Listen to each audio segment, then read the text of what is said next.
Hello friends, मैं विनय निर्भीक। Friends, आपका एक बार फिर से हमारे चैनल पर स्वागत है। तो friends, RRB group D result and PET update notice पर नोटिस। जी हाँ फ्रेंड्स, नोटिस के समय बौछार हो गई है। चाहे रिजल्ट डेट नोटिस की बात करें या फिर पीईटी नोटिस की बात करें। किसी में कुछ कहा जा रहा है, किसी में कुछ कहा जा रहा है, जिससे काफ़ी सारा कन्फ्यूज़न क्रिएट हो गया है। तो आखिर कब आएगा रिजल्ट और कब से होगा पीईटी? क्या पीईटी 3 जनवरी से होगा या फिर पीईटी 12 जनवरी से होगा? क्योंकि एक पीईटी को लेकर के इतने सारे नोटिस आ चुके हैं, जिससे काफ़ी कन्फ्यूज़न क्रिएट हो गया है। अब कैंडिडेट्स के मन में ये भ्रम पैदा हो गया है कि ये फेक नोटिस है कि रियल नोटिस है। बहुत से लोग देख रहे कमेंट कर रहे हैं कि ये फेक नोटिस है, फेक नोटिस है, फेक नोटिस है। ठीक है, और बहुत से लोग कह रहे हैं रियल भी है। आपको मालूम होगा, सबसे पहले एक सर्कुलर वायरल हुआ था पीईटी को लेकर के, जब रिजल्ट नोटिस एक भी नहीं आया था। तो उसमें कहा गया था कि आसनसोल में आपका जो पीईटी होगा वो 3 जनवरी से होगा, 3, 4, 5, फिर 7 जनवरी को होगा, 6 को गैप रहेगा। ठीक। तो वो एक सर्कुलर था, वो एक ऑफिशियल नोटिस नहीं था। वो जब आया था तब भी मैं आपसे कहा था, सर्कुलर को हम कभी भी ऑफिशियल नहीं मान सकते हैं, क्योंकि आरआरबी हमेशा कहता है कि जो भी इंफॉर्मेशन होगा वो आरआरबी की ही साइट पर दिया जाएगा, और अगर पीईटी की बात है तो वो आरआरसी के साइट पर दिया जाएगा। तो सर्कुलर जो था वो न तो आरआरबी के साइट पर था, न ही आरआरसी के साइट पर था। इसलिए उसको लेकर के परेशान होने की बहुत ज़्यादा ज़रूरत नहीं है। मेरे कहने का मतलब ये नहीं सर्कुलर फेक ही होते हैं। सर्कुलर का मतलब ये है कि उस पे आप दावा नहीं कर सकते हैं कि आरआरबी ने ऐसा कहा या फिर आरआरसी ने ऐसा कहा। सर्कुलर मीन्स क्या होता है? इंटरनल न्यूज़ होता है। एक हिसाब से वो लोग आपस का उनका अपना काम होता है कि उन्हें ऐसे इस डेट पे काम करना है, ये तैयारी करनी है। वो कैंडिडेट्स के लिए नहीं है, वो उनके एम्प्लॉयज़ के लिए होता है, स्टाफ के लिए होता है कि वैसे वर्क करे। तो मैं बता दूं फ्रेंड्स, जो सर्कुलर था बिल्कुल सही था, उसमें ज़रा सा भी गलत होने के चांस नहीं है। तो क्या 3 जनवरी से हो जाएगा स्टार्ट, मतलब पीईटी आसनसोल में? इस पर भी चर्चा करेंगे फ्रेंड्स। और रिजल्ट को लेकर के आप देख रहे कई नोटिस आ रहा है। एक नोटिस में लिखा था कि आपका जो रिजल्ट है 24 दिसंबर को या फिर उससे पहले आएगा। फिर उससे पहले में क्या लिखा था कि आपका रिजल्ट जल्द से जल्द आएगा, यानी डेट नहीं दिया गया था। और फिर एक नोटिस आया, उसमें लिखा गया कि आपका रिजल्ट 24 दिसंबर के आसपास आएगा। यानी इतना कन्फ्यूज़न क्यों क्रिएट हो रहा है, आखिर समझ में नहीं आ रहा है। तो कौन सा नोटिस में हम रियल माने और कौन सा नोटिस फेक माने, यही नहीं समझ में आ रहा है। ठीक। अब जैसे परसों एक नोटिस आया था, ये देखिए, इसको भी बहुत से लोग फेक फेक कह रहे हैं, लेकिन मैं बता दूं फ्रेंड्स, ये भी अपनी जगह रियल ही है, फेक नहीं है।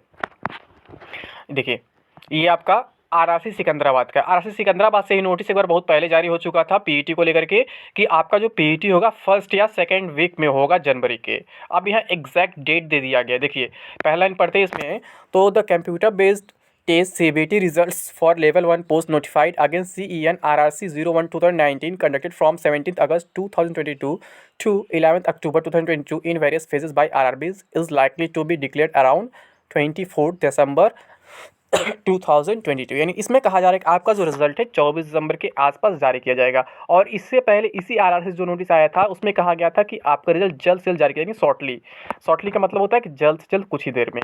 ठीक। तो ये नोटिस आपका आरआरसी से आ रहा है और रिजल्ट आपका आरआरबी देगा। इस वजह से आरआरसी आपको कुछ भी कंफर्मेशन नहीं दे पा रहा है कि रिजल्ट कब आएगा कब नहीं आएगा। तो मैं आपसे क्या कहा था, एक नोटिस आपको आरआरबी देखने को मिलेगा 15 तारीख के आसपास। तो आपको 13 तारीख को ही देखने को मिल गया था, वो आरआरबी का नोटिस आता है। इसमें साफ साफ कहा गया है कि आपका जो रिजल्ट है 24 या उससे पहले आ जाएगा। लेकिन रिजल्ट तो हम मान लें 24 या उससे पहले आ जाएगा। तो ये पीईटी का इतना कन्फ्यूज़न क्यों क्रिएट हो रहा है? कहीं 3 जनवरी बोला जा रहा है, कहीं जनवरी फर्स्ट या सेकेंड भी बोला जा रहा है, कहीं 12 जनवरी बोला जा रहा है। ये क्या चल रहा है आखिर?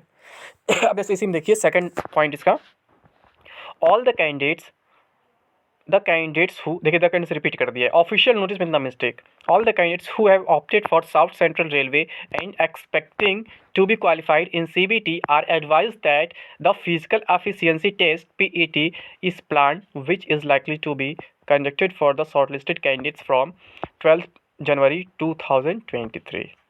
यानी कहा जा रहा है वो सभी कैंडिडेट्स जो साउथ सेंट्रल रेलवे से अप्लाई किए थे और वो एक्सपेक्ट कर रहे हैं कि सीबीटी में क्वालिफाई कर लेंगे, तो उनका जो पीईटी यानी कि फिजिकल एफिशिएंसी टेस्ट है उसे प्लान कर दिया गया है, जो कब से स्टार्ट हो सकता है, 12 जनवरी से। और सेम यही आरआरसी जो कुछ दिन पहले नोटिस दिया था उसमें क्या लिखा था कि जनवरी के फर्स्ट या सेकेंड वीक से स्टार्ट हो सकता है। और शायद पुराना नोटिस जो है साइट पर अब है भी नहीं। अब इससे और कन्फ्यूजन क्रिएट हो गया। अगर ऑफिशियल था तो दो दो अलग अलग नोटिस क्यों आया और पहला नोटिस अब क्यों दिख नहीं रहा साइट पे। ऐसे बहुत सारे कन्फ्यूज़न आपके मन में आ रहे हैं, सारे सवाल का जवाब देने का प्रयास किया जाएगा। Hence, all the candidates are advised to practice the events and be ready for the PET at a short notice of 7 to 10 days, for which communication will be sent by SMS and email. तो यहाँ पे कहा जा रहा है कि इसलिए आप तैयार रहिए। आपको 7 से 10 दिन के छोटे से नोटिस पे, कम समय के नोटिस पे बुलाया जा सकता है पीईटी के लिए, इसलिए आप तैयार रहिए। आपको एसएमएस और ईमेल भेज दिया जाएगा, ठीक। क्योंकि आपको मालूम होगा पिछली वैकेंसी में भी बहुत कम टाइम मिला था। यहाँ पे तो आपको पहले से इन्फॉर्म किया गया है कि नोटिस के माध्यम से कि हम दिसंबर में रिजल्ट देंगे और जनवरी में पीटी कराएंगे। लगभग 2-3 महीने पहले कंफर्म किया, तो मैं आपसे लगातार कह रहा था। लेकिन यहाँ पे अफवाह लगातार फैलाने लगे, बोले रिजल्ट नवंबर में आ जाएगा, ये हो जाएगा, वो हो जाएगा, बट नहीं आया। अब पीटी को लेकर वैसे अफवाह फैला रहे थे। तो आप लोग अभी भी प्रिपरेशन स्टार्ट कर दो, अभी भी आपके पास मौका है। मैं समझा रहा हूँ कैसे। अब जैसे थर्ड पॉइंट देखेंगे तो लिखा हुआ है, based on the merit of the candidates in the CBT candidates shall be called for PET 3 times the community wise total vacancy of the post notified against RRBs RRC. देखिए RRB RRC दोनों use किया है, क्यों? क्योंकि मैं बता ही चुका हूँ रिजल्ट तक का काम आरआरबी का होता है, फिर इसके बाद काम आरआरसी का होता है, इसलिए आरआरबी आरआरसी यहाँ दोनों मेंशन किया है। तो कह रहा है कि 3 गुना कैंडिडेट्स बुलाए जाएंगे पीईटी के लिए। आगे, however railways reserve the right to increase decrease this ratio as required to ensure availability of adequate reasonable number of candidates for all the notified post passing physical efficiency test PET is mandatory and the same will be qualifying in nature.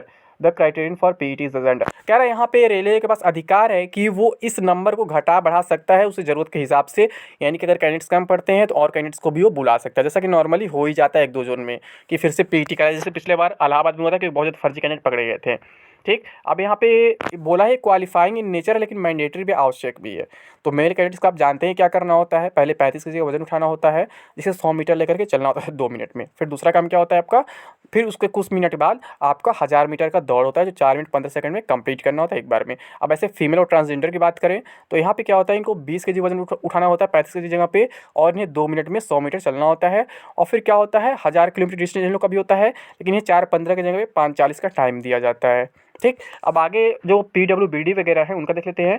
The persons with benchmark disabilities पीडब्ल्यूबीडी and course completed act apprenticeship यानी CCS are exempted from appearing for PET. यानी कि जो PWBD हैं और जो CCA candidate हैं उन्हें पीईटी से छूट दिया गया है, उन्हें पीईटी में शामिल नहीं होना है, ठीक है। तो अब इनका तो क्लियर है पीडब्ल्यूबीडी और सीसीए का, इनको पीईटी टेंशन नहीं लेनी। जिनको पीईटी देना है यानी जो नॉर्मल कैंडिडेट्स हैं, यानी कि जो नॉन पीडब्ल्यूबीडी कैंडिडेट्स हैं, उनका क्या, क्योंकि अलग नोटिस अलग बातें कही जा रही हैं। आसनसोल का 3 जनवरी बोला गया, इसी आरआरसी से कहा गया सिकंदराबाद से ही कि आपका फर्स्ट या सेकंड वीक से कराया जाएगा, फिर बोला जा रहा 12 जनवरी से कराया जाएगा। तो कौन सा हम सच माने कौन सा झूठ माने, ये नहीं समझ में आ रहा है।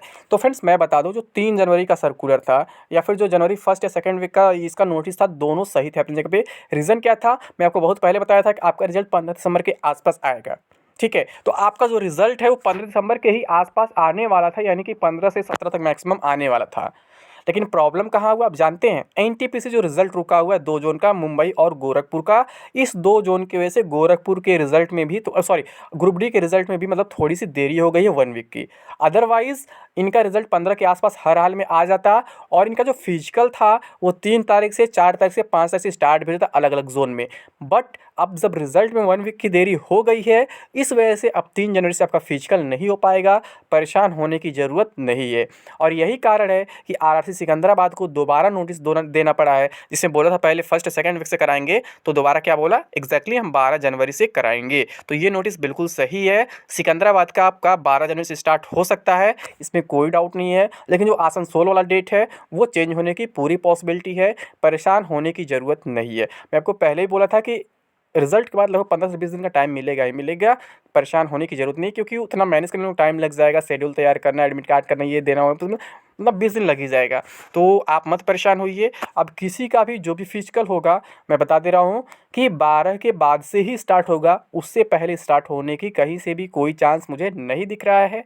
तो इस चीज़ को लेकर के बिल्कुल श्योर रहे, मतलब कह सकते हैं कि आपको 20 दिन का समय मिलेगा, कहीं से भी ये लोग देंगे, ठीक। परेशान होने की ज़रूरत नहीं है, बस आप लोग फिजिकल पे अभी से लग जाइए। और इस ग्रुप डी फिजिकल के लिए 20 दिन सफिशिएंट भी होता है, अगर आप सही डायरेक्शन में प्रिपरेशन करते हैं तो। मैं पहले बता चुका कैसे प्रिपरेशन करते हैं इसका। पहले आप लॉन्ग डिस्टेंस रनिंग करिए, जब स्टेमिना आपका बन जाए 5-6 दिन के लिए, 10 दिन के लिए, फिर उसके बाद आप स्पीड पर फोकस करिए, फिर ऑटोमेटिक आपका स्पीड भी बन जाएगा, ठीक है, तो उम्मीद करते हैं सारा डाउट क्लियर हो गया होगा। इस वीडियो का पूरा मतलब समझ में आ गया कि वीडियो में क्यों लेकर के आया हूँ। तो अभी के लिए बस इतना ही। Thank you. जय हिंद, जय भारत।